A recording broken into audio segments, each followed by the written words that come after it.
If you've ever worried about protecting your privacy online or having what you do on the web tracked, stored, and used to target advertising, well, one privacy watchdog says you'd better get off Google. In a scathing report, London-based Privacy International gives the popular search engine its lowest grade for what it calls Google's hostility toward privacy. Google says the criticism is not justified, but it sure is growing louder and louder lately. Joining us to talk about all of this, our tech expert, Jesse Hirsh. So, what is it that Google is doing or not doing that's earned this dubious distinction? Hostility towards privacy, pretty strong stuff.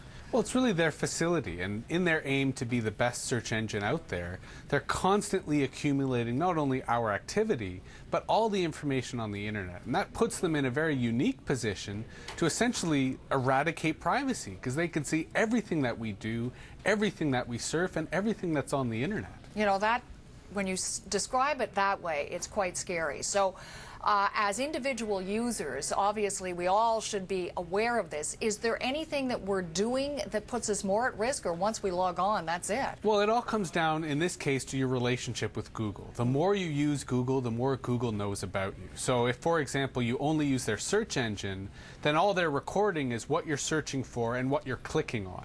But let's say you also use their email services or their advertising services. They're able to correlate all this data and build up a much more accurate profile of you the more that you use their services. So they have files on all of us. We assume that, you know, there's a file on all of us, even if we've only used it once, and we know that we're using it quite often, and they're using it, the information, simply as marketing. It's their way of, you know, taking advantage of the revenue stream. From their perspective, it's about efficiency. Yes, it's about revenue in terms of monetizing and creating commercial opportunities vis-a-vis advertising, but it's also improving the accuracy of their search engine.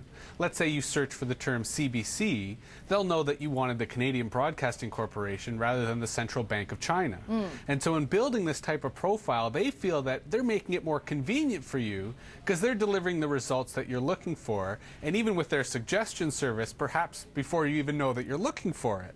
And this is what is setting privacy advocates a little alarmed, that this is such a treasure trove of information. It's only a matter of time before it's abused or falls into the wrong hands. And is Google amassing these files on all the users and keeping it indefinitely? Is there a time limit where it's okay to hold on to some of this information if you're actually serving your customers better, but is it, the sinister part of it is we don't know how long they're storing it? Well, and this is really the crux of the criticism from Privacy International, that there is no time limit. Google, sort of in trying to do damage control, are suggesting they will, future tense, introduce a 2-year limit, that after 2 years your data doesn't disappear, it just becomes anonymized. So that is still future tense. As it exists right now, all this behavior is linked to you, and really I wish I could see what Google knows about me. Perhaps it would be quite insightful and let me see sides of my character that I may not be aware of. I gather, too, Google's initial response to the assertions in the report, basically the best defense is a good offense, right? It got really quite aggressive. Well, and it accused Privacy International of being in bed with Microsoft, their primary competitor. And, you know, Privacy International has denied that completely and said, look, you know, rather than fight us, maybe you should assure your consumers that you're taking better lengths to protect their privacy.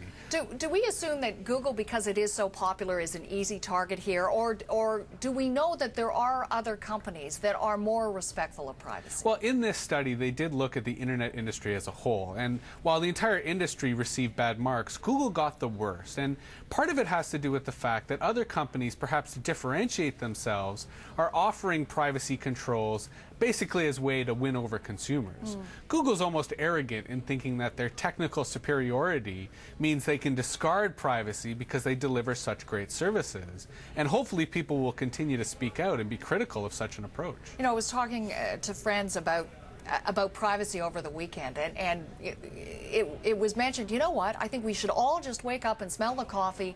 Privacy is a myth in our world today. Is it fair comment? I think that's very fair comment, and I think popular culture, you know, as we see on Facebook, for example, demonstrate that people are willing to discard privacy so they can share things with their friends, so they can have a more, you know, easier internet, as it were.